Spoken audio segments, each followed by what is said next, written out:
Yo, what's going on, everybody? It's the KYREN Monteiro Show, season number 5, episode number 2, The Visionary Walk, featuring the one and only Ronald Morrell Jr., man. We're going to start y'all off with some music, then we're going to get up in this thing, man.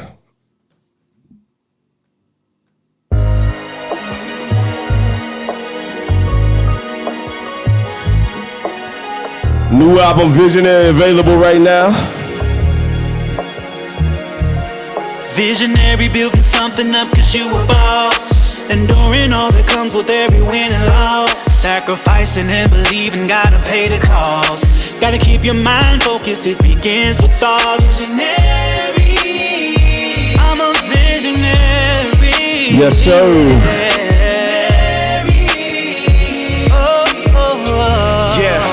I was down in the dumps for real, felt too tragic. Self-inflicted wounds I admit was too heavy. Long gaps in there, man. What's going on, man? It's KYREN Monteiro, man, the host of the KYREN Monteiro Show. Give a round of applause for yourself, man.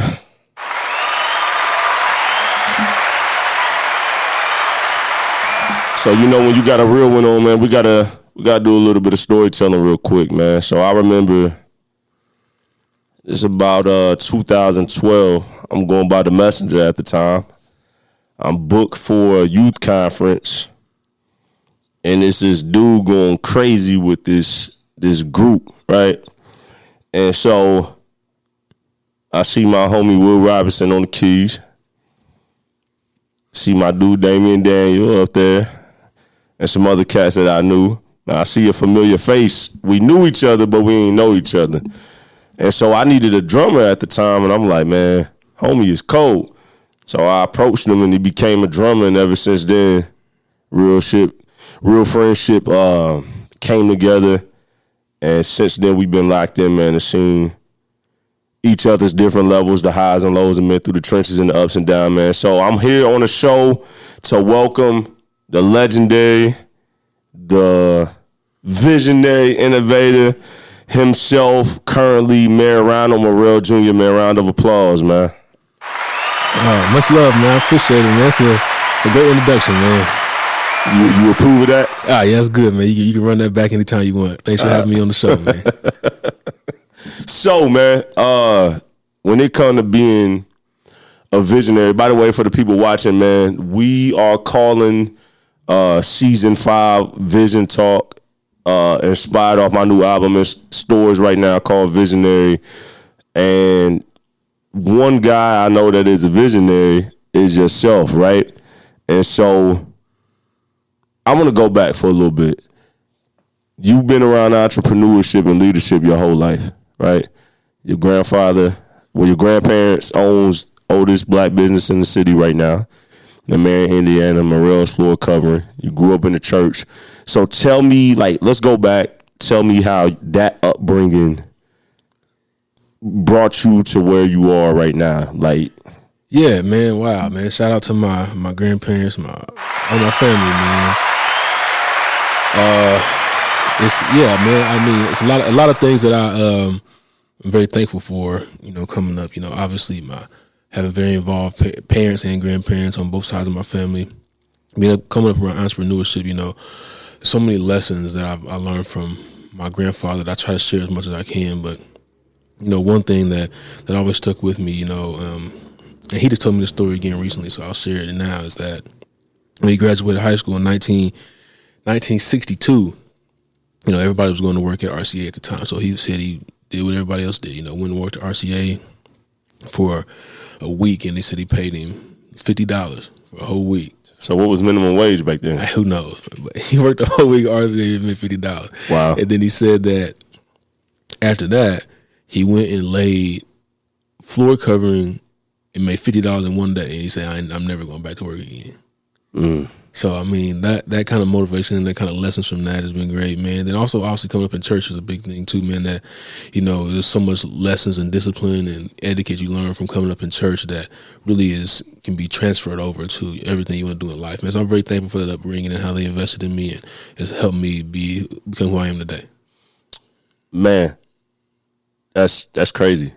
$50 in a week and then went to $50 in a day. Yeah, man. Yep. So if you did the inflation calculator, how much? What is that equivalent to? Oh man, I don't know. I had to flip my phone one day and do it. But yeah, I mean, what year was that? 1962. Sheesh. Yep. So yeah, man. So I would say, man, there's so many things that come from that upbringing, man. Like that you was able to learn. I mean, the challenges of being an entrepreneur too, man, is a lot of things that people overlook, right? So it comes with a lot of challenges. It also comes with a lot of rewards.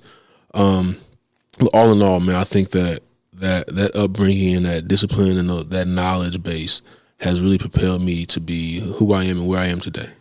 So speaking of you being an entrepreneur, well, first off, you grew up in the city of Marion, born and raised. Yep, born and raised. Came up a musician and an athlete. Yeah. I remember you telling me a story. So for the people, your first business was a lawn care company. Oh yeah. Okay. So even though you came up around your grandfather and them, that didn't just throw you into entrepreneurship. How did you get thrown into entrepreneurship? Yeah, man. So I was 16, man. That's the age when you start wanting money to go out and do things and all the things that come with it, right? And I remember one summer I was with my pops, and he went and bought me a push lawnmower, a weed eater, and a blower. And he reached out he built me a clientele list, right? I think I had probably 10 clients, and he connected me with Sally Jenks. Shout out Sally, she's still a realtor in town. She was my first major client in this, and he gave me a book of business, which is like 10 people. Bought me the equipment and said, "Don't ask me for no money." So basically, he invested, gave me all the stuff, right? The equipment I needed, clientele, and then so I ran that business, man, from when I was 16 until I was probably 22 or 23, and it was a blessing to be able to. I mean, first of all, looking back now, it helps build your name ID, your stuff around the town. You help to make your own money, and this is real life. So most people at 16, 17 is working at some kind of fast food joint or whatever they're doing, right? So from that formative part of my high school years, from like my 16 to my senior year, people were working, doing those jobs, and I would work in the summer, man. This was no exaggeration. I had like a Range Rover. I was doing it, man. Like I was I was in high school, man. Like just like I was like I'm thinking, man. Looking back, I was probably making 16, 17, probably $1,000 a week, killing them, right? Killing them doing that lawn care stuff. And there's people going to factories right now working 40 hours to get that. I'm telling you, man. I ran that business from 16 until I was 22, I think. And then I gave it to my little brother, and he ran it for another 2 or 3 years after that. But I made a lot of money doing that, man. It taught me so many lessons, man. One, it taught me, you can go out and you don't have to wait around for people. You don't have to wait around to try to figure out how to make money. And that was a big lesson for me there. And then also, just learning how to run and conduct your own business was a huge thing for me. And learn how to interact with people, clients. There's times you mess up. You got to go back and fix it, and all kind of things like that. So, and then teaches you how to deal with small clients, like individuals, and then like more major clients that have like one client that has 15 lawns you got to go take care of. So it was one of the best things that my dad did for me coming up. At the time, I didn't like it, right? Because in the summertime, everybody else is kicking it, right? They're hanging out. And you working. I'm working, bro. Working, cutting grass, cleaning all day, bro. I would start probably, 9 o'clock in the morning and get done probably 5, get it in, and then I would have all kind of money. Then, like, when everybody else was struggling, I had everything, bro. I had all the shoes, I had a car, I had everything I wanted, bro. So, it was definitely a blessing and a lot to learn from that. I'm very appreciative of my dad for doing that for me. So there's a couple of lessons that I hear in what you're saying. First off, you wanted a pair of Jordans, right? Yeah, I wanted that age you want everything, bro. I wanted I had like 2 cars, right? So I had an old school, which was green with. This is before you started the business. No, I bought the car at first when I started the business. But you wanting him going and start getting you the stuff to start the business. Mm-hmm. What made him do that is you asked him for a pair of shoes, correct? Yeah. Yep, okay. Yep. So man. So like, I wanted to have all the newest shoes. I wanted to have car. I wanted what most stuff people in high school want. You know what I mean? And from that investment he made in me, you know, I was able to go out and get it, man. And so it was really, really, really a blessing. 100%, man. So you salute to your pops, man. So you start that business, you run it, phase out of that. What's the next thing that you get into? So after that, I did that all the way through high school. I mean, through college, my undergrad, and then I graduated, and then me and my wife moved away because I was getting my master's, and I actually came back, and I was actually being a worship pastor at a church here in Marion. And I did that. I was probably doing that for about a year, and I always had that bug, like I wanted to start another business because, you know, this just one thing wasn't enough for me to live like the life I want to live. You know, I'm not trying to. You know what I'm saying? I'm not trying to figure out how to make some money stretch to the next week. I want something. It's a hustle inside of me. You know what I mean? It's like this.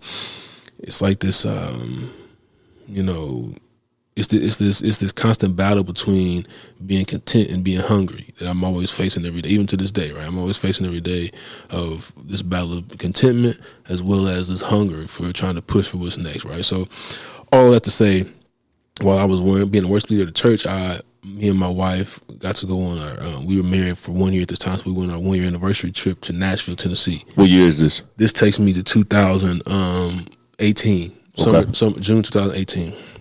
So we're down there experiencing Nashville. You know, I'm only working one job. I'm staying in this little off budget hotel. You know what I'm saying? We got to walk to Broadway. You know, and so I'm walking. And by the way, this dude is a number whiz. So when he said that he was on a budget, he probably had calculated down to the French fry that they was going to eat. So listen, we walk, we off the beaten path, right? So we got to walk 1.5 miles, 2 miles to get to where the action is. It's hot. You know, people who know me know I sweat a lot. So it's hot. It's summertime. Tennessee hot in June. You know what I mean? So I'm walking, my shirt is wet, and I see somebody zip past me on an electric scooter. I'm like, oh, that's cool, man. At this time, yeah, remind you, this is 2018, so people really wasn't on it. It was a foreign concept to see somebody riding a stand-up scooter. So I seen somebody zoom past me on one. I'm like, oh, that's cool. I never seen that before. Then I see another person zoom past me. That's two. I'm like, that's interesting. Then then I start looking around, bro. It was like hundreds of people on scooters all at the same time. I'm like, man, that's interesting. So I finally stopped somebody. I said, man, how are you doing that? And he said, download the app, and just took off. I'm like, what app? You know what I mean? So now I walk and you see the scooter, and then you get on there, you see now I mean, talking in 2025, everybody knows how it works, right? So back then it was a foreign concept. Like, you get your phone out and you scan the QR code, and it takes you to the app. Then you put your card on the app, then it charges your card, and you pay $1. It was like mind blowing to me in 2018. So we did it. We ended up driving those. It was Bird was the company, so we was one of the first ones. So we ended up driving those scooters all day, man. For the rest of the night, it was the most fun experience I ever had. And I got back to the hotel room, and I told my wife, I'm like, man, I gotta figure out how to bring this to Indiana. So at that time, like, nobody had them in Indiana yet. Like, they didn't drop them in Indianapolis yet. So I get back, and probably 4 months later, they drop in Indianapolis. So now people, it's crazy, because if you go back and look at the news stories, you'll see, like, people didn't know how to respond to them. Like, they were trying to ban them. People was running. It was all kind of crazy stuff going on. So my idea was, like, man, if I could figure out how to bring this experience that I had to small town Indiana. So so I started looking it up, right? And I came across, a few franchise opportunities. Like, one was with Bird, and it was like you had to invest a minimum like $175,000. I'm like, okay, I'm leading worship, bro. I'm making like $35,000. I don't got that. You know what I'm saying? I don't know how I can't even get that off the ground. So like, that's not an option. So I kept looking up and looking and looking. And I finally found a company out of Delaware that did. There's part of the story I'll tell you the name. Go. They what they did was gave you the opportunity to buy only six scooters at a time, and you can just put your scooters on their already existing app platform, because the majority of the expense, right, when you're doing these things, was the app development portion of it. So you could put your scooters on their platform and run. They take care of everything, the insurance, all the stuff. Right? I'm like, oh, I found my bed. Let's do it. So I ordered the 6 scooters. I think I had a credit card at that time. It was Capital One. And I had like a $5,500 limit. And I maxed that boy on to buy these 6 scooters. I bought them. They came in, man, and then so that's what it took me to when I finally had all the paperwork and everything done. The scooters were here. I got a picture somewhere. I had to find it. It's with my daughter was young, my first Olivia. So this would have been, she was born in June of 2019. So these scooters arrived in like October. So she's like, however many months that is, 5-6 months. And she's in the picture, right? My wife is holding her new baby with this new crazy business venture I went on. So long story short, man, bought those scooters 2019, got to run for like 2 months and killed it, right? It was a great experience, man. And then the next year was COVID. So, you know, everybody's businesses was crazy. Things were going awry. But for me, the COVID was really a blessing because people they really weren't doing much. So they was locked up, and they wanted to be outside. The only thing you could do was be outside, right? So I bought more scooters and put them outside. People was riding them things like crazy, man, all throughout the city. I hired this is COVID is funny. Shout out to Darius Weaver, man. He actually used to be the sanitize. He used to sanitize scooters every day for me. Like, so I hired like full out sanitized, man. So we were doing it, man. 2020, 2021 was the biggest growth year. We expanded across 5 different cities. That was one of the craziest experiences. Yeah, man. That was a crazy experience because there's so many lessons in that, man. So we expanded across 5 different cities, and one of the things that this was actually, I guess, prepping me for what I end up doing now is being the mayor. So, like, in order for me to get into those cities, you had to go to the city council meetings and present the scooter ordinance for the cities to be able to allow and function, right? So I wrote an ordinance. So this was way before I was even in politics, right? So I wrote an ordinance at the top of 2021 that could be copied and pasted throughout cities. So I presented that to the cities and got that passed. For my business at that time, but I mean, I wasn't in politics at all, so got that done. And then, man, there's this duality lessons with expansion, right? So it's good to expand. You want to make more money. To scale up is great, right? But also scaling up is hard, and it brings a lot of more challenges, right? So we scaled up so big, man. I had 10 employees, like 2 in each city, right? And then I had like a general manager person that would drive. I went and bought a company vehicle and that would drive between cities every day. So I'm at this time, so 2020, 2021, I'm sorry. So this is what, 4 years ago? Longer than that, right? 4 years ago, 5 years ago, when this comes out. So I was, 26, 27, had 10 employees. We jugging. I mean, so much stuff. I didn't know what it was like to have an employee. I had to learn how to do 1099. I didn't know nothing. So yeah.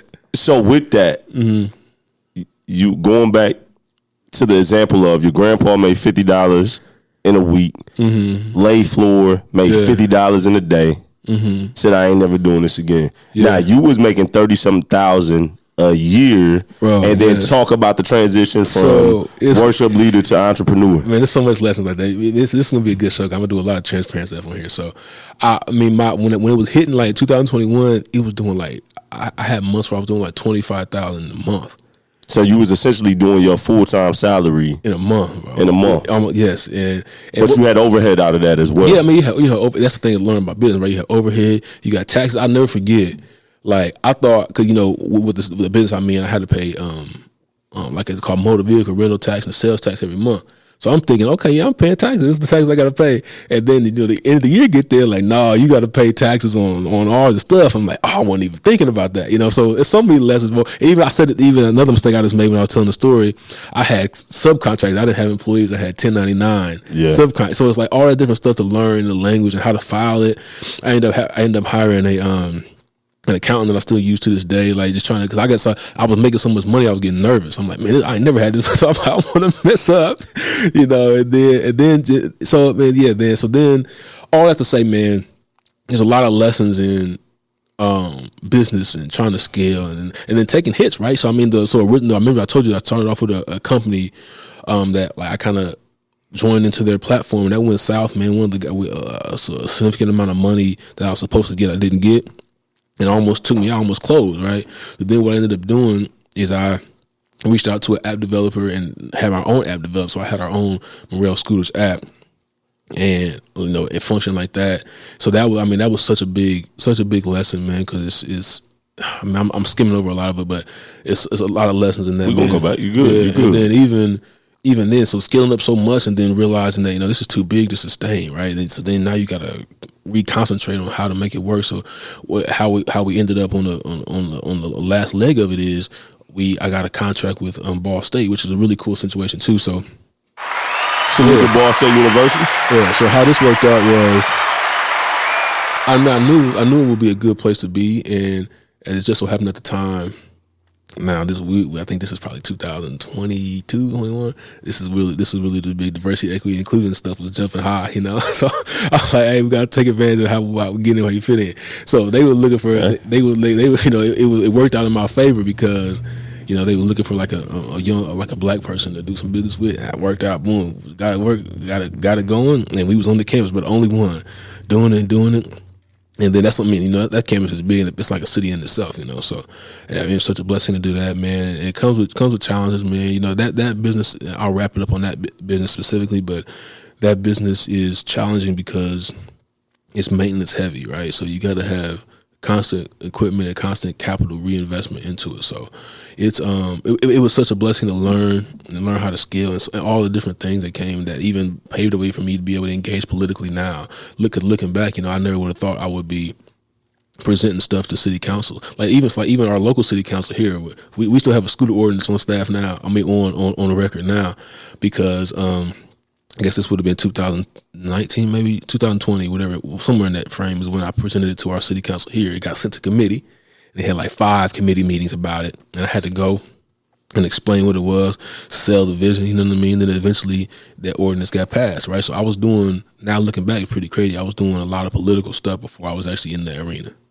So me and you as homies, man,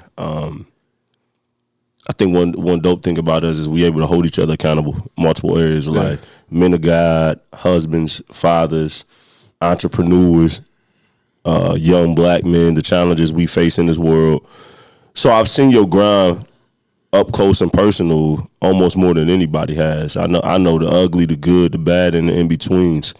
And one word that me and you have always kicked around is visionary. So I know what the technical version in Webster of a visionary is, but if Ronald Morrell Jr. had to rewrite the definition of a visionary based off of your own journey so far, what is that to you?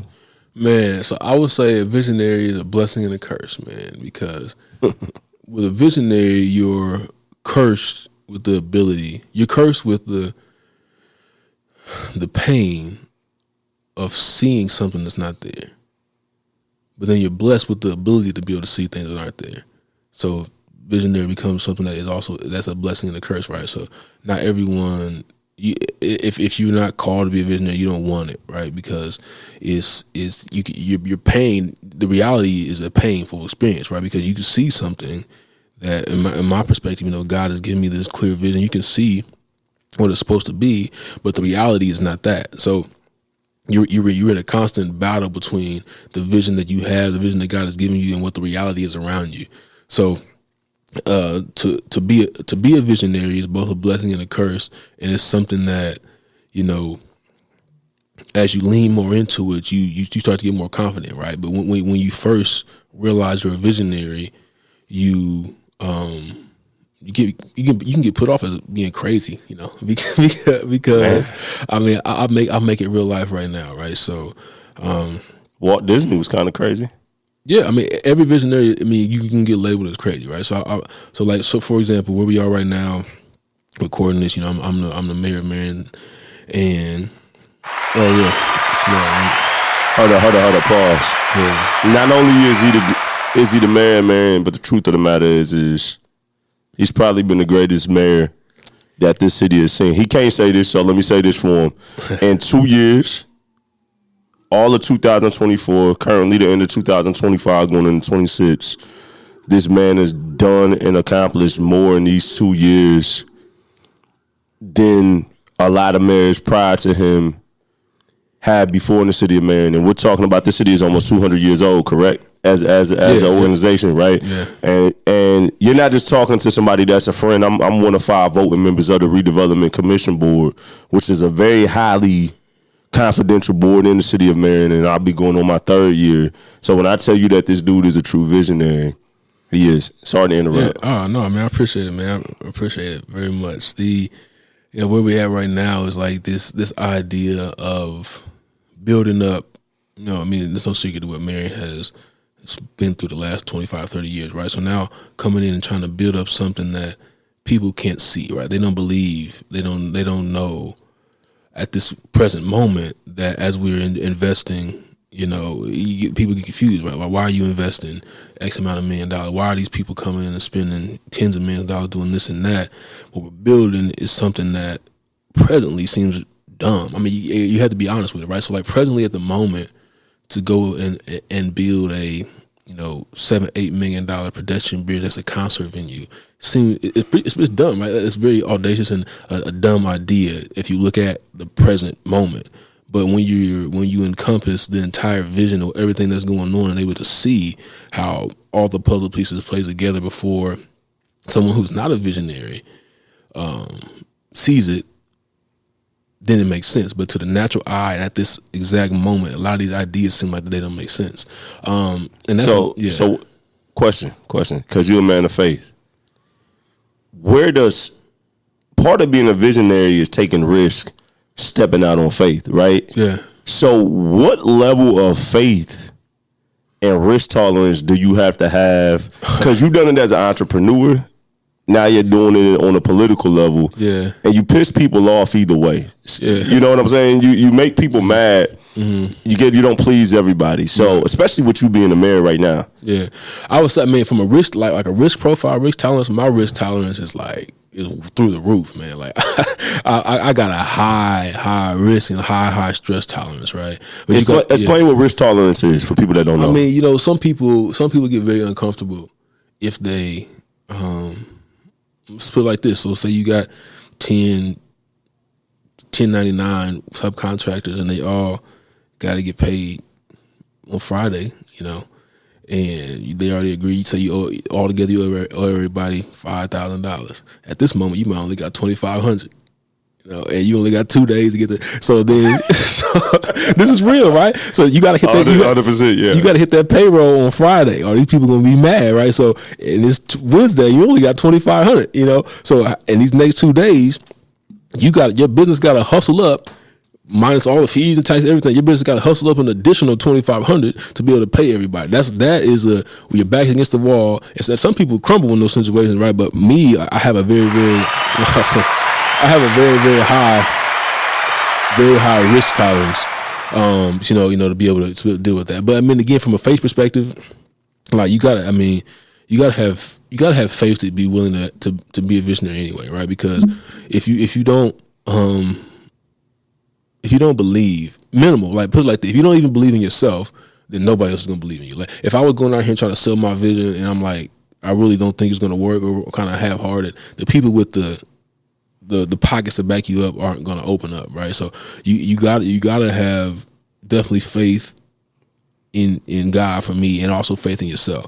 And another thing, God gives you the vision, and so everybody don't got the same prescription as you. They don't have the same glasses, same contacts, right? So when somebody can't see your vision, you can't always be upset, right? So, but I mean, obviously it's your role to explain to the people who need to get it, to be able to give the capital to back it up. But everybody's not going to see your vision, and you got to be okay with that.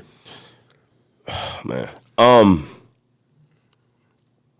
I seen you go from being, I won't say the church's name, but being a worship leader at a local church, transition into Morrell's Scooter. That's the company that he's talking about. He started a company called Morrell Scooters. Seen it explode during COVID. Somebody gonna make a documentary on COVID at one point. I feel like we're gonna see that in our lifetime. Yeah. Some businesses tanked, some businesses went up. You were one of your type of company was the type that benefited hugely. Then 2021, you opened a corporate office. We happen to be sitting in a location where that happened. So, I moved the studio down here. You had your headquarters down here, shared office space, co-op space, still exists, just different now. You take over the Boys and Girls Club, locally, and this is at the end of 2022, 21, 22, somewhere around there.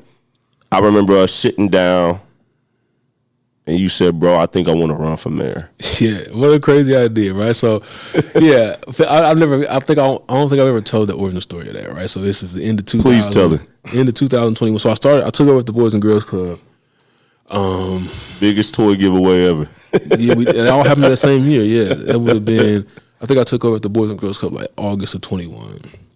And was it in 21? Yeah, it was August of 21. Wow. And things were going, man. Like we were. You was also doing Youth for Christ. Yep. We were going, man, and then we started raising more things. I mean, it really was a blessing to be able to be a part of turning the organization around, man. So I think I got to about December of 21, and the CEO of the Boys and Girls Club, his name was Mr. Jordan. Shout out Mr. Jordan. And Shout out to Mr. Mr. Jordan. Down, man. He was in school or something. I can't remember how we got to this point, but he had to do some coaching classes. It was like I think it was called Sherpa coaching. I think I got the book somewhere still, but it was like basically kind of like business coaching, one-on-one coaching, life coaching, all that kind of stuff wrapped into one. Career coaching, if you want to call it that. And then by the time we concluded our classes, this would have been early December, right? Kind of similar to where we are right now. And he said to me, he said, man, he said this was where he said, you got it. That's all he said. I said, okay. He said, you got it. He said, everybody don't got it. Some people wish they got it, but you got it. And I said, okay. And he said, he said, if you wanted to, man, you could be the mayor of that city. And now you got to realize, you tell me something like that. you tell me something like that. Like I mean, don't in any shape or form ever try to juice my head up, because it's gonna go there immediately. So he said, you can probably be the mayor of that city. I said, for real? He said, yeah, man. And then I promise you, this is probably in the next week or two. I told my family, told my wife, everybody. I said, I think I'm gonna run for mayor. They're like, what? Where did that come from? Like I'm like, no, I think I could do this for real. And then advanced a couple months. I think now we're in February, and I reach out to the local billboard company. I just put a billboard up with just my face with a QR code. And a QR code, yeah. And if you actually, which is full circle, right? It's the same thing with the scooters were, right? Like how you had to scan the QR code to download the app, pay, all that kind of stuff. So it was just my face and the QR code. I had a picture. I had these big like diamond chains on, which that's the life I was living at that time, doing scooters. Right, tennis, 3-tone tennis chains, diamond chains on, and I put the billboard up, and if you scan the QR code, it went to a video of actually me sitting in the Boys and Girls Club. It went to a video of me saying like, I wish I still had it. I think I deleted it, but it says, "Shh, don't tell anybody, but I'm getting ready to run for mayor," and that was it, bro. And it went crazy. It went absolutely crazy, man. Mm-hmm. I remember that, and I remember the talk, because I thought me and you was gonna be like Jay-Z and Dame Dash. I thought we was gonna build up Black Wall Street and just go crazy because of all the talks that we had. So I remember when you sat down and told me that you was running for mayor, I remember thinking like, okay, this is different than the Tesla with the gold rims and the chains, bro, and all that with Rollie on, all of that. You know what I'm saying? I'm like this is yeah, bro. But I think I definitely believe what you did at the Boys and Girls Club, the money, the life that you breathed into that place, the Pacers. I remember the toy drive. I remember coming, man, and just seeing the life of and the grateful and thankfulness that people did. Shout out to you, Teron Davis. You and Teron, and Ronnie Drake. Y'all did the gas giveaway. Yeah, I forgot about that. That went crazy. Which is the food giveaway that you just did. Had went nuts. So you talk about not only are you a visionary, but the heart. What the heck made you just pop up and say, I want to give away 30 bands, 35 bands worth of food? How did that happen? Well, first, I didn't want to give away 35 bands. I was only giving away five bands worth of food. But so shout out to my family, my wife and my kids. We just had a new son, so we were sitting at home. Salute to Ambrose. Yeah, so shout out the young one. Shout out. And we were sitting at home, and obviously all the going on in the world at the time when this was coming out was people were struggling, trying to get groceries and food. A lot of SNAP benefits that were at risk of being cut, and so I was it was on my mind. I was sitting next to my wife. And I said, hey, I think I want to go do a grocery giveaway. She's like, what? What are you talking about? I said, no, I think I'm about to go give away. I think this is probably like 4:15. The bank closed at 4:30. I'm like, I want to go do a bank. I want to go do a grocery giveaway. I'm like, I'm about to run to the bank before they close. If I can make it to the bank and they give me the money, before it closed, I'm about to go do it right now. And then she said, okay. She said, have fun. So I got out the house and sprinted to the bank. Drove fast as I get to the bank, got the money. And then I posted on Facebook like, hey, I can't remember the words I said. Something about doing a grocery giveaway, come out. And the intent was to do 50 people at $100 each, right? So the 5,000. Get there, man, probably 200 people, so 250. And I got back on Facebook, and I'm like, man, on Facebook Live, and summarizing, I was like, there's a lot of people. I don't want to turn them away. They all came out here. If you can help any way, shape, or form, come out, like bring some money, help people load groceries, whatever you're doing. So we, after that call came out, man, people just kept showing up, man. It was so fast. Like there's people giving $20, $5, $5,000, $10,000, $2,500, $1,000, $100, $200, and it just kept going. And then like I got all the receipts still in my drawer. It was the receipts. Like the receipts, I don't know if you can see my hands all the way. The receipts are probably like 7.5 feet long. It's just stuff, man, and it really blessed the people, right? So it turned into way more discourse than whatever I could have imagined, right? But the whole idea was just, truthfully, I was at home bored, and I knew people were having a hard time and wanted to help. So thank you for doing that, by the way. Oh man, yeah. Thank you on behalf of the community. Thank you for everybody that gave. Thank you very much, man, for helping those families. It's a very Christ-like thing, almost like Jesus feeding the 5,000, right? And tying it back to faith as a visionary. Anytime you take that risk, whether people know it at the time or not, it always impacts in positive ways, right? So I know time is going on. There's so much to unpack from your story. We had to do so many episodes. But what would you say in your journey of being a visionary to someone that is sitting back contemplating on whether they should jump forward or not? How would you encourage and challenge somebody, whatever that may look like? It might not be as big as yours, but at their level, at their size, what would you say to somebody? Man, I would tell everyone the same thing my grandma told me. Just do it. And the worst thing somebody can say is no. Like you can't be afraid of failing or somebody telling you no. Just do it. You whatever you're doing, you're trying to raise some money, ask. The worst thing somebody can tell you is no. You start a business and it don't work out. Worst thing they can do is just gotta close it. It's like, so you gotta think about, again, your risk tolerance, where your risk is at, right? So if I know I can still wake up tomorrow and not be dead or in jail, let's do it. You got to go for it. He's not lying. Just do this. He's not lying. You gotta go for it, man. Everything else it'll work itself out. But a lot of times people get stuck in this like where they can't make a decision about making a decision, right? Or this, I can't remember the technical terms, like some kind of version of procrastination that people do, to where it's like they get spun and so scared to make an action that they choose not to make an action, which is actually a worse action you can take. So my advice to everybody was just do it. The worst thing somebody can tell you is no. Worst thing somebody tell you is no, and the worst thing that can happen is you fail. When you called me in 2021 to open up the studio publicly, what the heck was your mindset? Because not only are you a visionary, but you have a heart to help push other people towards levels of greatness. And rather people know this or not, as a mayor, you put a lot of people in positions since you've been in office to win. And just it's never been about you. It's always been about impacting other people.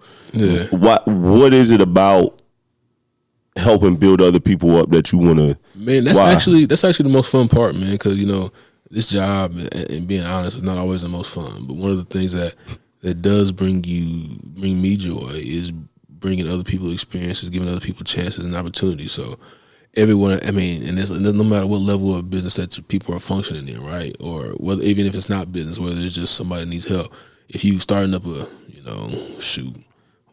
I help people start up small bakeries, a hair care store. You know what I mean? We've helped people in our downtown region do that. We've also helped. We've also done with some stuff that costs a couple $1 billion too. So if anybody come, I think one of the greatest things about this role is the ability to be able to directly help other people, right? So whether you starting up your first business and you trying to be I don't know what most people do first, trying to be a barber, starting up your first barbershop, some help. We got small business help.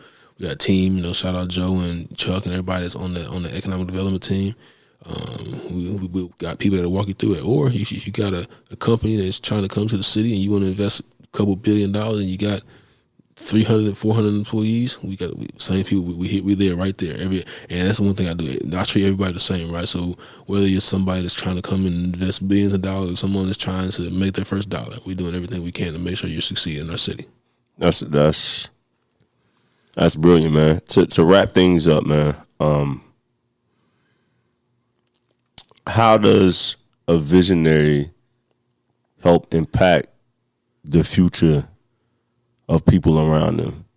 If God gives you something and you're obedient, it may be hard for you, right? But ultimately you laying a foundation for other people to walk on. So why is that important? I think visionaries built the country, right? I mean, whether you it's talking about the United States, right? So whether you work at Amazon or whether you locally, whether you work at GM, whatever you're doing, this country is built by visionaries and risk takers, right? So being a visionary, you have the ability to be able to literally change the entire world, like the companies that I just named, or you can change the world for a few people around you, which is still changing the world for those people.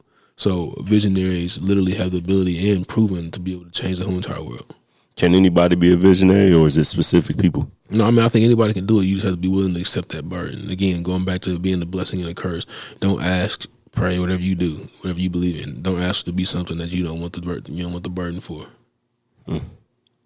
Appreciate you coming on the show, man. Yep. Hey, man, this is the KYREN Monteiro Show, Season 5, Episode number 2. Calling this Vision Talk. My new album, Visionaries, in stores now. What you think about the album real quick, man? Hey, it's great, man. There's a lot of hits on there, man. Obviously, the song that started off the episode is my favorite one. But if you haven't heard it, go check it out. All right, man. Appreciate y'all, man. Follow Mayor Morrell on social media. Website launching soon, RonaldMorrellJr.com. He announced on social media. So appreciate you for coming through, man. If you're a visionary, go do it, man. Execute. All right, man. Salute.